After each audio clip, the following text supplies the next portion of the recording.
Hi, I'm Susan Weisbauer, co-author of The Well-Trained Mind.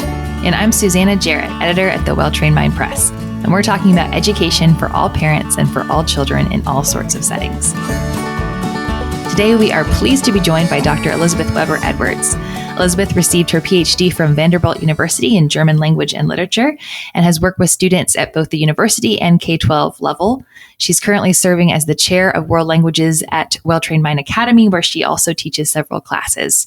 Thanks, Elizabeth, for joining us today. Thank you so much for having me. I have to tell all of our listeners that I've known Elizabeth for a very, very long time. I am so delighted to have this wonderful professional relationship with her now, but she was an undergraduate at William & Mary when I first started teaching there. So we really weren't that far apart in age, I guess, because I started teaching there, I think it was 28. Anyway, so I loved having Elizabeth in my classes, and she occasionally came and nannied my 4 children, and they still, even now, affectionately call her the evil governess. No. I feel like there are stories there that I want to hear. Well, okay, Elizabeth, I haven't told you this, but my daughter, who's now 22, when her cat is evil, she says, "No, ma'am," to the cat like that. And one day I said to her, "I don't think I've ever said that to you. Where did you learn that?" And she was like, "I think it was the evil governess." Well, okay. I'm very glad to have you both on today because today we're talking about teaching languages. And I am someone who is super excited about languages, but I also feel like I've made every mistake in the book when it comes to learning languages. It's always been a goal of mine. I've never felt super competent in language learning. So both of you have experience learning multiple languages. And I'm really excited to learn from you guys and hear your thoughts on language learning today. And I was wondering if we could maybe start with a brief introduction to what languages you all have learned and what languages you speak and sort of your experiences with why you chose those languages and how they've enriched your life. Okay, so I am, I guess what you'd call a heritage speaker. My mom immigrated from the U.S., from Switzerland to the U.S. My dad was born in Queens in 1937 to German-speaking parents. And actually, they spoke German in the home until 1939, which that date... and then they promptly switched over to English. So I guess technically my dad was first a German speaker, and he spoke German. He spoke the dialect of where his parents were from. So growing up, all of my extended family spoke German, just not us kids, not us who were born in the U.S., the 3 of us. And I heard a lot of German. I heard my mom speaking Swiss German on the phone to her friends. We would go see my grandparents in Switzerland. I could not speak to them because I was raised monolingual. And part of that was because of one of my siblings has a learning disability. They're actually 2E. They're both genius and also have severe language learning issues. So, 40 years ago, the pediatrician was like, don't you dare try and speak a second language with your kid. So I was not raised. Oh, no. Yeah. I know. That's very old-fashioned advice. Well, I'm 41, yep. So I guess that dates me. We now know better. We know the benefits of raising someone bilingual, but I didn't really. I went to like Saturday school for German when I was in elementary school, but I was a very lazy student, and so in the 8th grade when I started German again, I had to start at German 1 because I didn't remember anything. I had a great German teacher, but he was very, very traditional in his methods, and my grammar was atrocious when I went off to undergrad, but my German was good enough that I could understand everything on the placement exam. So they placed me right into 300 level courses. It was awful. But I kept going. I kept working at grammar, studied abroad twice, got to spend lots of time with my grandparents before they passed, which was an extreme gift. And then I've found that language opens so many doors that I've kept at it. And Elizabeth, you and I went cycling in the south of France a few years ago, and you were my interpreter because although I can read French, I didn't have a good enough ear to follow anything that was going on. So it isn't just German that you have competency in. I'm at maybe a B1, A2 level, so like advanced beginner, lower intermediate because now it's been years since I've had to speak it. But yeah, I started taking French in college because I wanted another language. And it was fun actually traveling through France because most people, contrary to the stereotypes you remember, they were very, very gracious to us. Oh, they were so kind, and they were so excited that we were trying. That's almost every experience I've had trying to speak a language with whatever little I've got is that folks are just really welcoming and excited to see that you're trying. Yep, that you're giving it a good shot. And this is interesting because I actually read a bunch of languages. I can read French, I can read Spanish, I can read Latin and Greek and Hebrew. I have had so little opportunity to speak on a regular basis. My husband and I were in France actually just a few weeks ago, and I realized that although I could read everything, my speaking level was very basic hotel and restaurant. I could tell them if we wanted an indoor or outdoor table. And then after that, I was like, I can't do this. So much of language learning has to do with being surrounded by the language, which, is something I know that we're going to talk about. I sort of contrast the languages that I can read with a really interesting experience I had in seminary when I was doing my master's degree. We were required to do, I don't know, some sort of practicum, like practical ministry thing. I don't know how, but I got a job teaching preschool Sunday school classes at a Korean language church. Oh, wow. And I knew absolutely no Korean at all. And they wanted me to speak English. That's why they hired me, I think, because they wanted the preschoolers to speak English. But I learned so much Korean just by being there twice a week and having the little kids talk to me that by the end of my practicum, I could tell them to sit down, have their snack, and be quiet in pretty good Korean, So much of this language learning has to do with what you can surround yourself with. Yeah. So I know that's something we're going to talk about a little bit later. Well, before we get there, very quickly, and I'm sure these are things that many of you are very aware of, but there's so many benefits that I'm hearing just from both of your introductions to why we should want to learn a language. If you don't already want to learn a language, languages are important for college admissions. Most colleges will require at least 2 years, right, of a high school level language. But beyond just that, there's the ability to see things from another point of view. When you speak in another language, you're phrasing things differently. You're, in English, you are cold, but in Spanish, you have cold. And that's just a tiny example, but it just makes you think about things in a different way. Elizabeth, you mentioned that there's research that shows that it can lead to having a better memory later in life, speaking a language. Yeah. And there are benefits, whether you learn it as a child or as an adult, just brain benefits to you're sort of reconfiguring your brain as you learn a new grammar and you learn new vocabulary.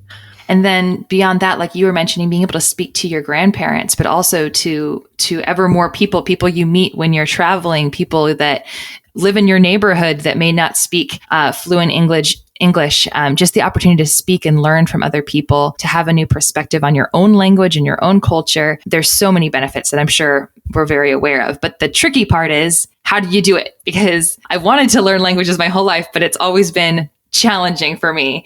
So I'm wondering if we can jump into, because I know that in other countries, people speak multiple languages pretty regularly. But here in the US, it's fairly rare to speak more than one language. So what do you think is happening here that's making it so difficult? Well, it's a very big country. Elizabeth, you've spent more time in Europe than either of us have, but I was just struck again by the fact that, when we were driving around France a couple of weeks ago, it took less time to get to, 3 surrounding countries than it takes me to get to Washington, D.C.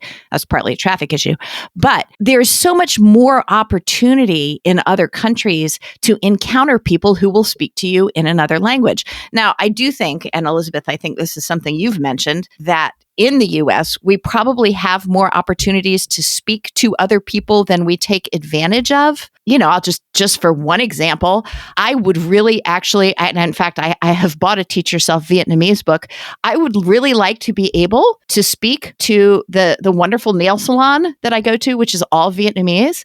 I would really like to be able to speak at least a few words to them in their own language. And, and I go there every couple of weeks because I'm sort of addicted to pedicures. So there are opportunities that we could take, I think, to speak to other people it's a little scary to do it, to actually sort of take that jump. And maybe it feels a little bit more scary when we're on our own turf in a way, because we don't want to sound like idiots. If you're actually in a foreign country and you don't have any other option than to try to speak the language of the person who's standing in front of you seems a little more urgent. And here in the US, if we just keep speaking English loudly, usually we can do just fine. And so a lot of times that's what we do. Yeah, absolutely. I would say in the US, while we do not have a national language, there's definitely the understanding that English is the language that we all use.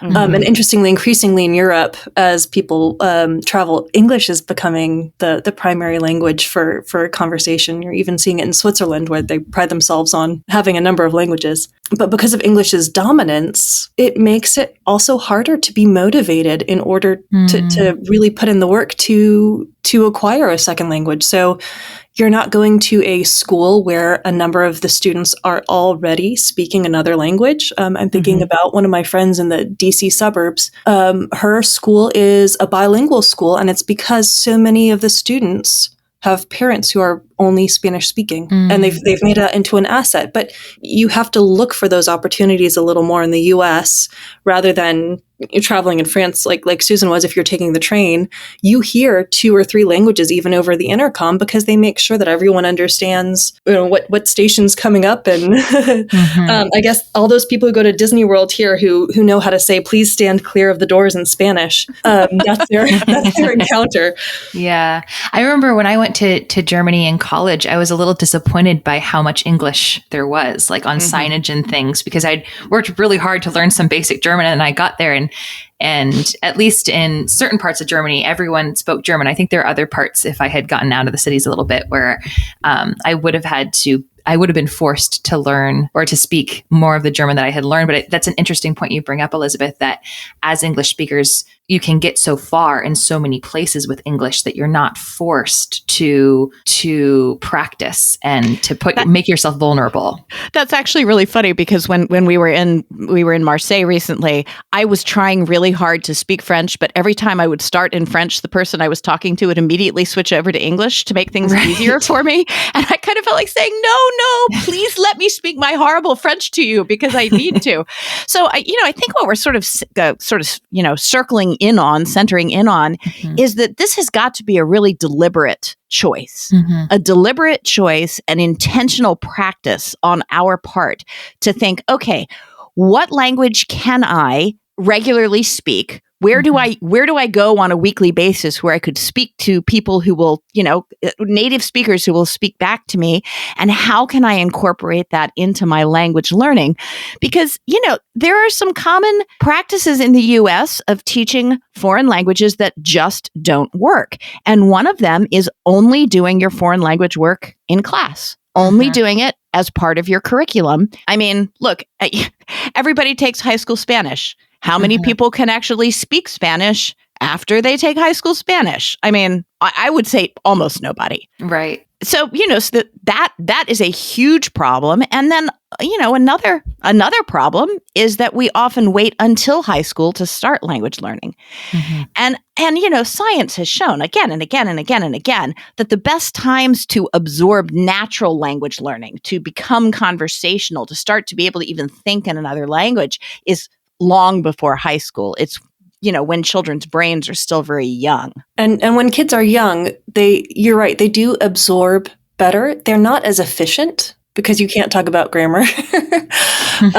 But there's so much more play that's possible. And when you look at good language programs, especially, we'll get into this at the grammar stage, there's so much play and so much fun to be had. And I think about speaking with my own kids, there's that window where you can just have fun with it. Well, let's see if we can sort of lay out some principles then for choosing a way to teach a language. So Elizabeth, I know that you have said, and I have written as well, that the only way for a student to become fluent in a foreign language is that they've got to be able to both hear and speak it at least 2 times a week. You can't just do this out of a textbook, with maybe the exception of Latin, which we'll talk about in a minute.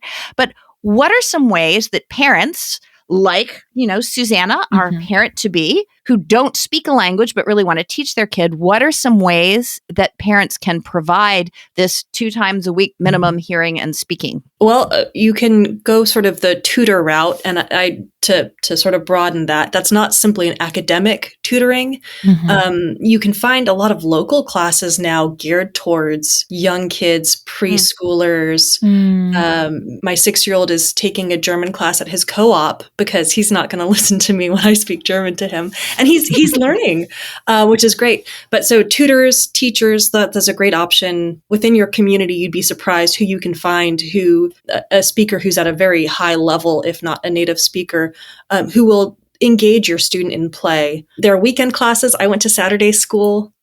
My sister, she was great at weekend classes. She's also just a very dedicated student. I was lazy. So she was able to skip a year of high school German because she took the weekend classes and she put in the work. Do you know, I never heard of Saturday school until I was like in my 40s. I think it must be more of an urban suburban thing. I don't think we have those in Charles City County. But how do you find them? So I was lucky. I grew up in a DC suburb, and across the river in Bethesda was the German School of Washington, DC, mostly there for German families, diplomats, the Bundeswehr. There's a contingent of armed forces there in DC. And so the kids would go there during the week, but weekends they would have courses for non-native speakers. You can find those in a lot of urban, like you're saying, urban settings. I know Atlanta has a great German school. I think there's one in Austin, Texas. There are a few on the West Coast. There's just a little bit of searching that you have to do. For French, there's the Alliance Française, which Google your town and you can find something like that. Yeah, maybe we could put some of this in the show notes. Yeah, Susanna. for sure. And maybe even talking to people who speak another language. I remember after church every Sunday, a bunch of my friends went to Saturday school for Mandarin because their parents were from China and they wanted their kids to speak it, but it was hard to get enough time during the week. So it was every week. So anyway, there's those resources, and we weren't in a big town. So there must have just been someone in the community they knew. So finding folks that have those connections. I think because particularly for parents who, a Saturday school doesn't seem to be nearby or they're just not sure what's available, that it's really tempting to go to one of the self-teaching courses like Rosetta Stone or Duolingo, and I have to say, I have actually tried all of these myself. I remember getting so frustrated with, and I don't want to slander it, but I think it was Duolingo because it was definitely started out as sort of a French for travelers. And I got a pretty good ways into it because I was trying to hear and speak. And I thought this whole course is designed for businessmen to pick up women in bars. And that is what like all of the conversation was like, where are you from? Can I buy you a drink? It was really kind of skeezy. Anyway, I haven't had great success with these sort of self-teaching courses. And Elizabeth, are there any that you're aware of that have a good track record? So it's interesting. I've taught a lot of students who have done some sort of computer learning, whether it's Rosetta Stone, Duolingo, something like that. So my sample is biased because they've come to me, right? Right. It didn't work. But I do find that the students I encounter, usually their vocabulary is quite good. They do have some sort of grammar that they've been developing in their heads because they've been exposed to it. Where they really struggle is with the production, because all language learning, at least for a living language, it's communicative. Language is communicative. You have to use it. So those programs, I think they're great for a student who's interested and doesn't have anything else to maybe get them started. But at some point, they need to use the language to communicate. They have to move to production. For the first, can you just talk a little bit more about what you mean by production, Elizabeth? Yeah, absolutely. So when we talk about a student has to have the opportunity to both read, hear, and also speak, write. Speaking and writing come later in language acquisition. So in a first year program, you may find that your student isn't speaking a whole lot, but they are building the vocabulary and the grammar in their heads that they need to later communicate. You'll watch them level 2, 3, 4, 5. They're going to take off in terms of what they can talk about in terms of both breadth and depth. And as far as I have seen so far, and if anyone knows, I'm happy to be corrected, but programs like Rosetta Stone and Duolingo, they try to get you towards production, but it's very, they say A, you say B, they say it C. has to be very programmed. Yes. So that, yeah, exactly. Right. And that certainly doesn't help you when you're actually having a conversation. Right. Yes. I'm sure traveling in France, you said, "Hey, wait, can you give me that answer? Because then I can tell you the." I know, exactly. I'm like, wait, and you use it, you keep using that word. I don't know what it is. So yeah. So it sounds like, as far as like a Duolingo, it's free, it's gamified, it's kind of fun. It can be a good way to build vocabulary, but it's not necessarily going to get you where you want to be. It's a good maybe basis or beginning, but finding a ways where you talk to somebody is going to be really, really important to supplement something like that. I mean, and there are a lot of foreign language courses designed for homeschoolers out there. So I guess that what we're sort of like narrowing in on here is that you could do probably any one of those, but that 2 times a week conversation, hearing and listening has got to be added to it or part of it. You can't just rely on whatever course it is to produce fluency. Right. Exactly. And leveraging your community to get those 2 times a week. I'm thinking, my head is whirling now with, like I said, I want to teach my own kids languages, and I have options if I really think about it. My sister-in-law speaks Mandarin. My brother-in-law speaks Spanish fluently. Both of them are interested in homeschooling eventually. So we can work something out. We can do I see a trade coming on. So that's exciting to think about, and getting creative with, like, who do I know who would maybe want to work with me or do some homeschooling with me, maybe somebody from the homeschool group doing a class in a co-op to get that conversation flowing two times a week. Well, and of course, and the other option we haven't yet talked about is taking an online class, because ideally that would combine sort of, the basic programmed organized language study with speaking and hearing. And of course, Elizabeth, you and I both have, a stake in people having a good experience in online language learning. But we're going to talk a little bit later about how to evaluate whether an online class is a good one for your student, because this is something, of course, that Elizabeth has so much experience in. But before we do that, let's talk about what language to pick.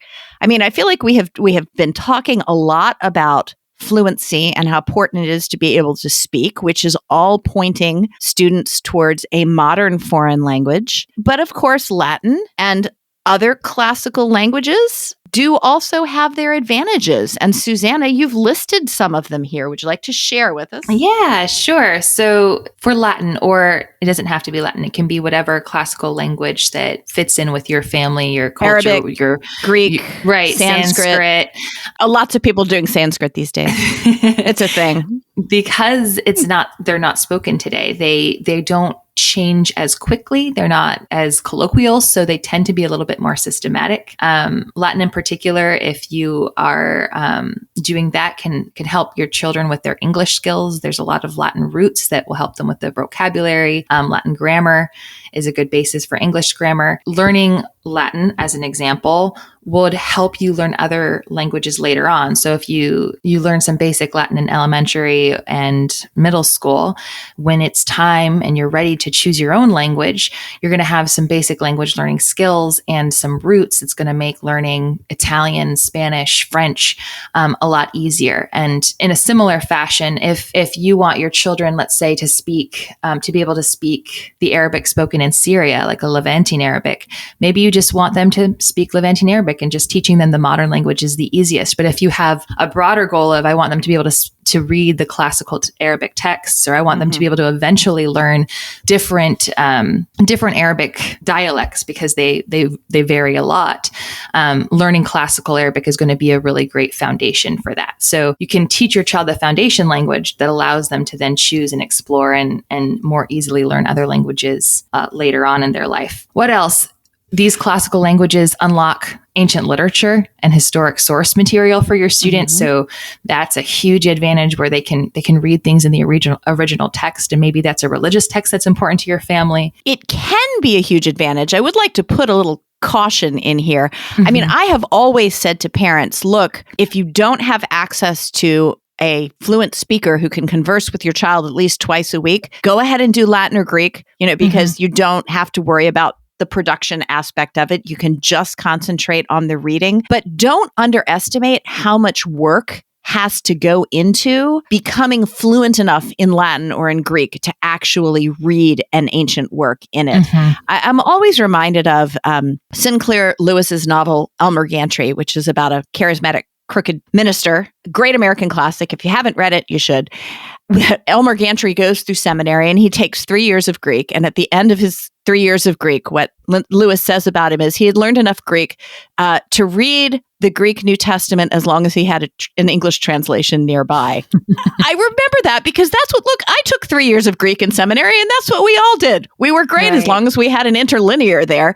It takes a tremendous amount of effort to be able to think in and appreciate a language. And I think it can be a little bit of a hard sell for students to be like, you can read the Odyssey in the original when there's like 17 really good English translations already out there. So if that's going to be your approach, you got to commit to it. You got to push into it and say, I'm really going to become fluent. And I think for a lot of students, that's not going to be very motivating. Right. Just to be realistic here. Right. Absolutely. And so with that precaution in mind, the final advantage of a classical language is that if you really don't have access to fluent speakers, there are good programs that are systematic. There's not as much pressure to do that immersion and that production aspect of the language. So that does make these languages a little bit more accessible if you really have no way to access a fluent speaker of a modern language. But it's not, that doesn't mean it's easy. Yeah, exactly. And so for a modern language, then you really maybe need to help students start to think forward a little bit to what they might want to do with that language sometime in the future. Because Elizabeth, I know you wanted to be able to speak to your family. And so, what is the underlying motivation? I think it's so important that we pay some attention to what the student wants to do. Yeah. What are they fascinated by? What purpose do they see in learning this rather than simply imposing on them what we think is going to be the right choice? And I've seen students choose a modern language for some of the seemingly silliest reasons. Students start learning Japanese because there's an anime series they really like. I know of a German student who learned the language because there was like a radio play about Legos in German that he desperately wanted to listen to. The kid learned 3 years of German. I mean, hats off to him. But it's the funniest things that get them intrigued or interested in the beginning. It might be because someone they like speaks that language. And then they get into it. And being able to then read, understand, produce keeps them going. So parents, don't discount your student who might say, I really want to learn this language because of this random thing over here. Go for it. Yeah, absolutely. Yeah. And, I think a lot of people, and I do get pushback on this, are surprised when I say that I don't think learning Latin is the hallmark of a classical education. We've talked, and if you haven't listened to the first season of our podcast, people go back and listen to it because we spend the whole season talking about what classical education means. And the hallmark of classical education is this willingness to go to the source. Okay. But that source doesn't always have to be Latin. If you are learning Japanese because you want to, you enjoy your anime, you're going to the source. If you want to learn, Elizabeth, was it you that was talking about the lead singer who learned Polish? Yeah. So the lead singer of a band named Portishead, which was huge in the 90s, Beth Gibbons, she has this gorgeous, haunting voice, but she learned Polish so that she could sing Gorecki's Symphony No. 3. So you all, after you listen to this podcast, go find it on YouTube. I'll put a link in the show notes for Okay. I'm not familiar with this. I can't wait to hear it. But you can compare her to a classically trained operatic singer. I mean, there you have someone who's sort of in the modern music world, but she learned the language in order to be able to understand what she was singing and to give it that feeling. And it is absolutely haunting. It's there you go. Going back to the source. Right. And there's so much motivation as far as benefits of a modern language. There's so many different motivations for a modern language, so much that you can do with it your entire life, whether that's academic reasons. Like I started studying Arabic because I got to do an archaeology program in Jerusalem, and I never got to the level where I could actually study the history of the region with my Arabic, but I could talk to the little kids at the archaeological dig site and have really fun conversations with them, which was awesome. Whether it's personal, professional, academic, there's just modern languages do, in my mind, have a bit of a leg up motivation wise. But although it depends. I mean, there are a lot of little kids that get absolutely obsessed with Greek and Latin myths, Greek and Roman myths. Yeah. And that is also a really good way into the language, is to just get really absorbed by the stories. So all of those things work. I'll tell you my quick story of a strange reason to learn a language. When I was in middle school, my family did a bit of Spanish in elementary school, and I had severe middle child syndrome. I have 3 older siblings and 3 younger siblings.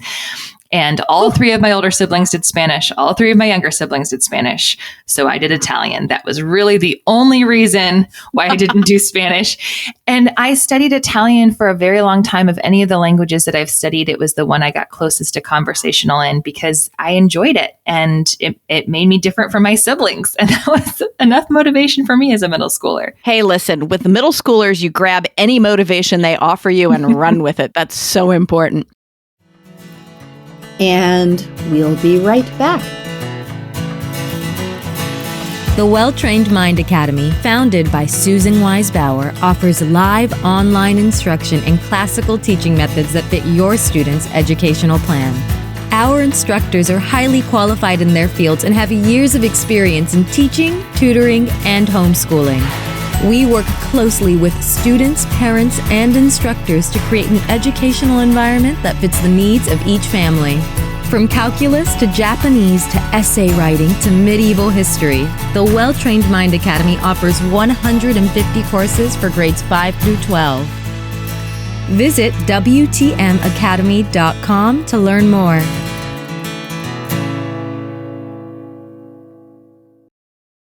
So we want to give Elizabeth some time to talk about online classes, just because a good online class can solve a lot of the problems with teaching a language. But before we do that, let's just do a quick run through of, because this is a classical education podcast, of how language learning fits into the 3 stages of education: the grammar stage and the logic stage and the rhetoric stage. Elizabeth, I think you already touched on this. In the elementary years, you're really not going to major in grammar, are you, in a foreign language? No, in fact, I don't bother with grammar with my kids. They're learning English grammar. We're homeschooling classically, but for the grammar stage, there should be a lot of play, a lot of interaction, a lot of back and forth. So if you have someone who speaks the language, you can find simple games. Like Susan, you were saying with your Korean Sunday school kids, that you could give them commands in Korean. So you might wind up starting with, imperative first, do this, do that. There's actually a whole school of language learning called TPRS, which is all about giving commands, interacting. Just because they're not saying something back doesn't mean they don't understand, doesn't mean they're not acquiring the language. If you tell them sit down in German and they can sit down, they're getting the language. Interesting. So so start with play, start with fun. There are some good curricula out there that will help sort of scaffold what you're doing. Songs are great. There are all kinds of ways to expose them. And also then they start getting the ear for the language and they're able to produce some of those sounds. So like Susanna, I don't know if in Italian, if you ever got the rolling R, the r. Nope. Right. Started too late for that. So there are hallmarks in every language that are hard to produce. Certain ones in Arabic, there's the h and the glottal stop, which I can't do quite as well. But if you hear it early enough, you're more likely to be able to produce it. I would think it would be sort of a relief to parents to hear us say, look, with your grammar school kid, let's do play, let's let's chatter, let's sing, let's listen to the words and reproduce them, and listen, as opposed to adding yet another set of exercises and workbooks, because elementary school kids are doing so much new and difficult stuff. I mean, all of the basics of language arts and mathematics, and they're still really little and their hands still hurt when they write too much. So So we want to encourage early language learning, but in a way that's joyous. Mm-hmm. And I love this commands idea, Elizabeth. I'd never heard of that. Maybe we could put a link to, you can give us some good reference for that particular way of learning, and we'll put that in the show notes. Listen, if I had done that, life with 3 boys under the age of 10 would have been different and interesting. It makes me think about games. Like if you're playing games, you're giving commands, so you can kind of weave it together. Yep, absolutely. Absolutely. In fact, now that I think about it, my kids do know when I tell them to stop doing something in public, I use German. So they they do know. So then moving on towards the logic stage, I would think is when you could begin to do grammar a little bit more formally. So they've already at this point had enough English grammar to where the concept of grammar is not a foreign thing to them as it is for a first or second grader. They understand what the point is of grammar. They've already ideally got a little bit of a sense of the language, how it works. They've started to develop an ear for it. So, so doing something more formally with grammar in the logic stage would be, I would think, a good match. Yeah, moving into the logic stage, absolutely. And sometimes I think there are competing schools of understanding how we acquire a language. I mean, immersion is definitely great, but it takes a lot of time. Once your kid hits the logic stage and they're able to understand some of that grammar, you can more quickly get to the point of something. So you can say, they'll say, wait, I thought it was der Apfel. Why are you telling me it's den Apfel? And then I can say, it's the accusative. It's the direct object. It's being eaten. It's being verbed. And then the student can go, aha. So maybe that doesn't click when they're producing that language in the beginning. They might still use the incorrect grammar when they're speaking, but then when they're writing, they're able to reflect on what they're writing and apply the grammar correctly. And then that will help them as they continue writing and then as they read more and more. And this goes so beautifully along with how we talk about English language learning for grammar and logic stage students. People who know my work might be surprised to hear me say that grammar that in a foreign language for elementary students really isn't something you should be doing. Because we recommend doing English grammar orally, at least first and second grade on, starting right at the beginning. But you have to understand that when you start doing grammar with a first grader, that first grader has already been speaking English for 5 years, right? So when you're thinking about moving from grammar to logic stage with a foreign language, remember that you've got to give them that speaking experience first. Otherwise, the grammar just isn't going to make a whole lot of sense. You want to try to reproduce that. Speak first, and then, let me dig into why these sentences work the way they do. We talk so much about when you're working with your elementary age student, your preschool student even, you should talk to them in complete sentences and you should use correct grammar when you speak to them. And when they speak to you in fragments, repeat what they say back to them in complete sentences. And that's that same practice, that heard language that has to be in place before you can start doing grammar. So maybe we could say that one of the reasons why foreign language courses, I'm doing bunny ears, you can't see me because this is a podcast, fail is because we just jump right in with grammar lessons when the student has never heard a word of the language. That wouldn't work in English, and it doesn't work in other languages either. That makes a lot of sense, that the exposure, just exposing your child when they're young, supports the grammar later on. Or if you think of it another way, when they're hearing that other language, they're getting the grammar in their head. They just, they don't have a name for those rules. Right. How about the rhetoric stage? What happens or what changes as students get into the rhetoric stage? Well, there's the really unsexy part, which is that students need credits for college. We'll just say it. Normally, if I hate the college admissions game so much that every time I say this, I give myself hives. But competitive, I'm doing bunny ears again. Competitive colleges are going to look for 2 years of a high school language on the transcript. It's one of the things they look for. Is it going to make a huge difference? Look, college admissions is a crapshoot once you get up into the colleges that are winnowing through thousands and thousands and thousands and tens of thousands of applications.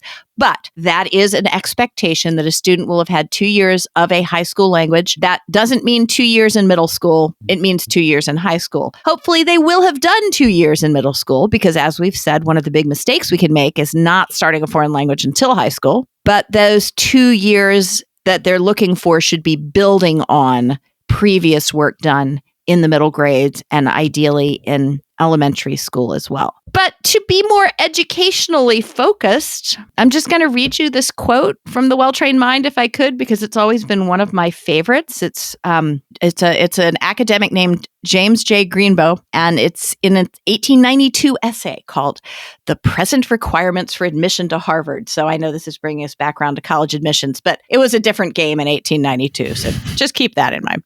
He says that if you read in a foreign language, really read in a foreign language, not just look at the words and translate them into English in your head, which is what I was trying to get at when I talked about the difficulty of actually being able to read in Latin or in Greek, that the student has to look at every thought from 2 points of view, the original language, and then also if he were to translate into English from that direction. And those two forms of thought are going to be different. And he says that this gives the student a clearer conception of the thought than he could possibly get by looking at it from the English side only. He grows accustomed to clear thinking and therefore expresses his own thoughts more clearly, both in speech and in writing. So it's a thought exercise. And, speaking and thinking clearly are the primary goals of the rhetoric stage in classical education. Right. I love this quote because it ties language learning so closely into the whole goal of the rhetoric stage and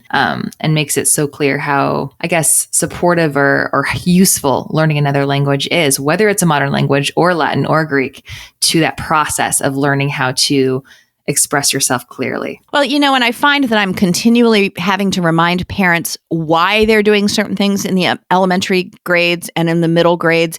And in many cases, it's because you're preparing to exercise those skills with more maturity in high school. There's, in foreign language learning, the grammar stage is preparatory for that middle grade, preparing them to do a little bit of grammar here and start to learn how the language works. The middle grades is preparatory for the rhetoric stage, in which they can actually begin to experience the language. So you got to have some patience. You got to have some persistence. I know that can be a problem with language learning, and hang in there for the rewards of being able to actually read and speak fluently in that language. Well, this episode, we've talked a lot about, different ways of learning languages and different stages of learning languages. But Elizabeth, since we have you here and you have a lot of experience teaching online language classes, I think it'd be really neat to get an inside look from your perspective of what a parent should see in a high quality online language class. So in order to acquire a language, you need a whole lot of exposure to the language, or what we call input. Hearing the language, reading the language. You have to have a really good foundation there before you're able to produce a language, to speak it, to write it. So with online learning, there are a few different models. There's sort of the live model, where you're interacting with other students, interacting with your instructor. And there's an asynchronous model where you're able to do exercises outside of class, record yourself, and send in recordings and do writing samples and things and send that on to your instructor. I personally find the asynchronous courses, it's a little bit harder to be motivated. It's kind of going back to the Duolingo Rosetta Stone. I do have colleagues who've been very successful at developing asynchronous courses, particularly at the college level. But generally, I think for student motivation, for that communicative, interactive piece, which makes language learning, even at the high school level, so much fun, asynchronous courses can be difficult. So I do highly suggest, for a majority of students, you want a small live section where the student will be interacting with other learners, with a seasoned instructor. And if I could just add something from sort of like the business side of thing, I know that when we were launching the Well-Trained Mind Academy online, however many years ago that was now, there were so many asynchronous courses out there. That was like the model for online education. And the reason for that is asynchronous courses are cheaper to produce, so you get a bigger bang for your buck. If you're a business owner, the teacher is recording basically the class, then you can keep pushing it out there, keep pushing it out, keep pushing it out. You make your initial investment, but then money keeps coming back in from people who enroll and, sadly, in my experience, normally don't finish. So our business advisors were continually pushing us towards the asynchronous model because you can make more money that way. It's really expensive to have small live classes with conversation, because you've got to pay that instructor who is an expert in their field to actually teach the student. So when you're looking at online courses, just be aware that asynchronous courses in a lot of cases are a moneymaker for the company as opposed to the best way to educate your child. Absolutely. Now focusing more on sort of those live classes. So those parents listening who like me learned languages in like the 80s, 90s, chances are really good that you learned a language by learning the grammar rule, getting the exercises, you had fill in the blank, and then that was it. That was your production. That works for some people because that output in that exercise that you're creating essentially becomes input. You're rereading it and you're re-internalizing the grammar rules. So that does work for some people, but if you do too much of it, it turns into a little bit of a what we call drill and kill. It kind of takes the joy out of it. For students who need a little more coaching with understanding what's going on behind the exercise, they're not going to do a good job with acquiring the structure or understanding what's being said and eventually being able to produce it themselves. It's dry, it's boring. Unless you have a really motivated student, it can turn them off. Elizabeth, can I ask you a question that I'm sorry, I don't mean to trip you up here. So if you don't have an answer to this, let me know. But if you're trying to evaluate an online course that you haven't signed up for yet, and you're looking at the syllabus, is there anything that would tip you off to the fact that there's an overuse of these sort of targeted exercises? Would it be overuse of a textbook? I don't know. Are there signals to look out for? Oh, that's a good question.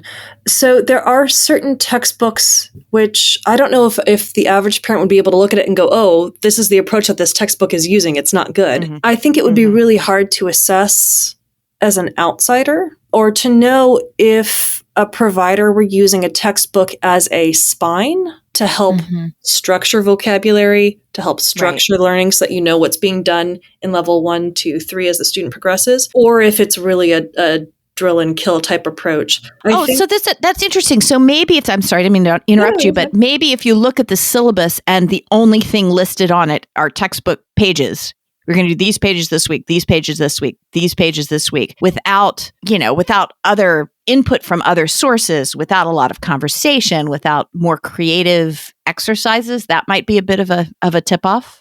I would say that would be a tip-off, and then definitely rely on other people's experiences. They'd be able to say, this course is particularly challenging. This is great for your really advanced student who wants to learn this way. Or my student they didn't really talk much. And then for homework, they were only doing workbook exercises. So again, level 1, maybe even till level 2, your student may not be producing a ton, but if a parent is walking by and hears their student, they should hear the student speaking to the computer, either trying out sounds in their mouth or answering simple questions. They should be talking at least once or twice, even if it's a one-word answer. Oh, I like that. So you need to maybe listen in a bit.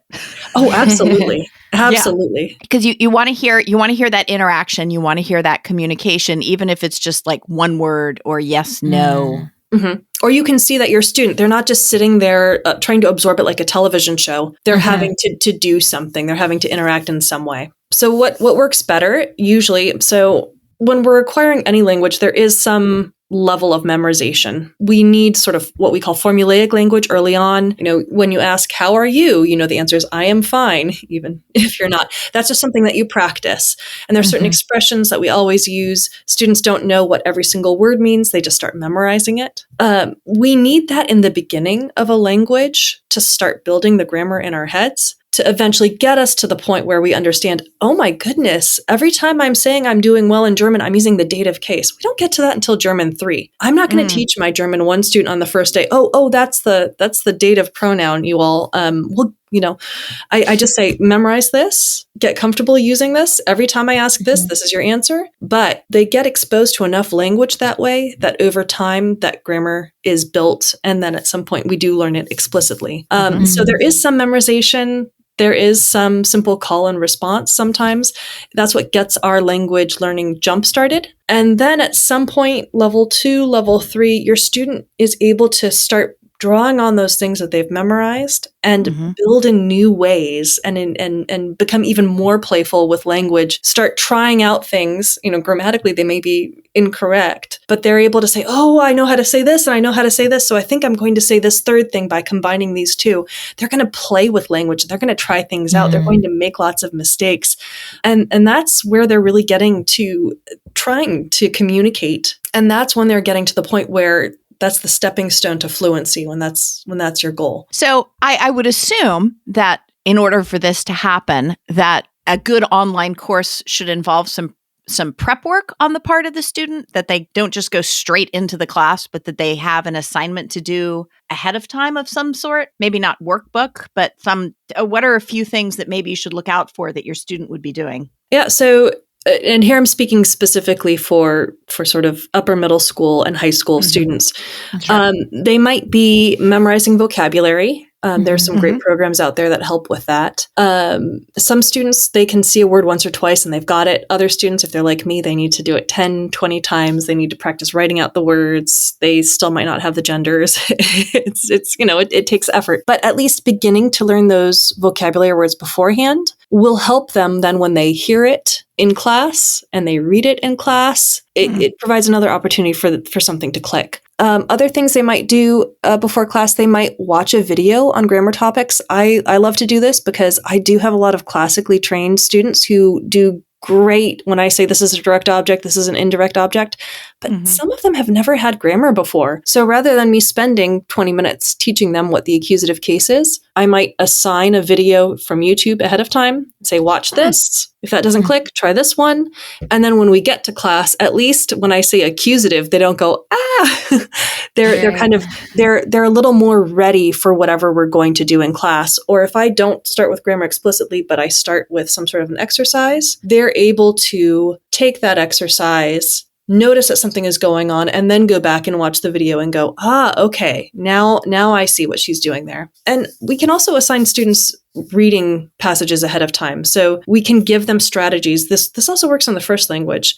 Focus on the main ideas, be selective about which words you look up, which words you ask about, review what you've read, all those sorts of exercises. They can spend 30 minutes reading a paragraph 3 times, but by the third time they're reading it, they have understood so much more. And then when they go to class, they're able to do more with that passage and focus more on communicative tasks in class. And we've already talked about, how the class, obviously the class should be interactive, that there should be conversation happening, that students should be responding. They should be hearing, this is why you would do an online class instead of Rosetta Stone. They should be both hearing and they should be responding.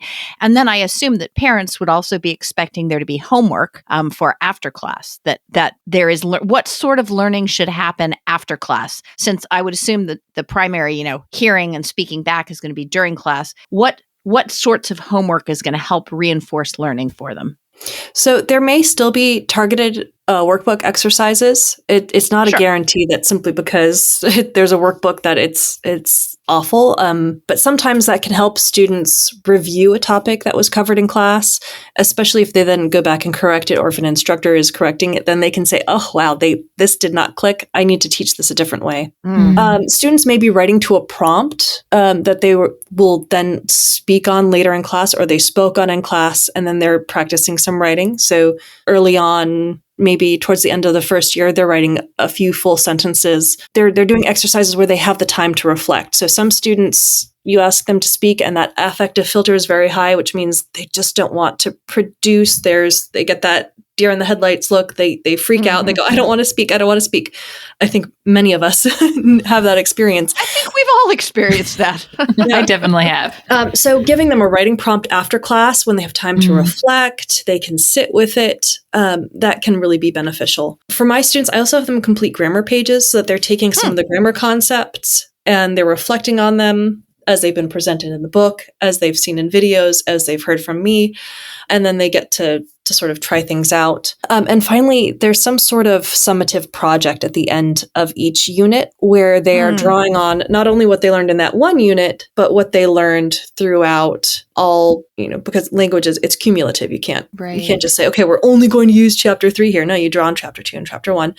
But they draw on projects where they maybe get to be a little more creative. They get to explore some of their own interests. And then they are using some of the structures that they have acquired up to that point, including that chapter. I'm just going to say again, this is more from the business owner point of view, that all of these things are so vital to good language learning. Mm-hmm. And parents, if you're going to use an online course, just remember that you get what you pay for, because an asynchronous course in most cases is not going to offer you all of these things. Right. And they're all so necessary for language learning. So I do think that sometimes foreign language learning efforts fail because we just don't invest enough in them, because what you've been describing here, Elizabeth, is very detailed. It's very labor intensive on the part of the instructor as well as the student. It just takes time and expertise. And I really think that's something that maybe, particularly in American education, we don't pay enough attention to. The time and the expertise that it takes to enter into a whole new language structure. It's a big project, but it's an exciting project. Mm-hmm. I hear, because Susanna, I hear you. I'm gonna let you end us out here. I hear your sort of regret that you haven't gotten to where you wanted to be. Right. I would guess that it's not too late. No, I feel encouraged actually and inspired after this episode. I've enjoyed trying to learn languages on my own with things like Duolingo, and we used Rosetta Stone when I was a kid. And as much as those got me to a place where, like I said, I could talk to little kids on a dig site in Jerusalem. That was wonderful. And order some food in Germany. That was so much fun. But I feel like now I have some handles for things to look for shopping for a class for myself or for my future children that will really help me know, what are some more rigorous and in-depth ways that can really get me to that next level that I want to get to with my language learning. So I really appreciate all the thoughts, Elizabeth, on that. Well, and that's what this season is all about, digging down, nuts and bolts, really getting into it. Absolutely.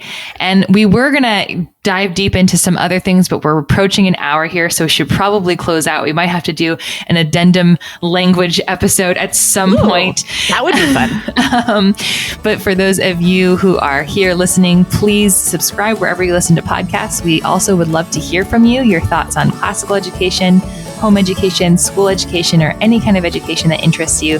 You can reach us at podcast@welltrainedmind.com.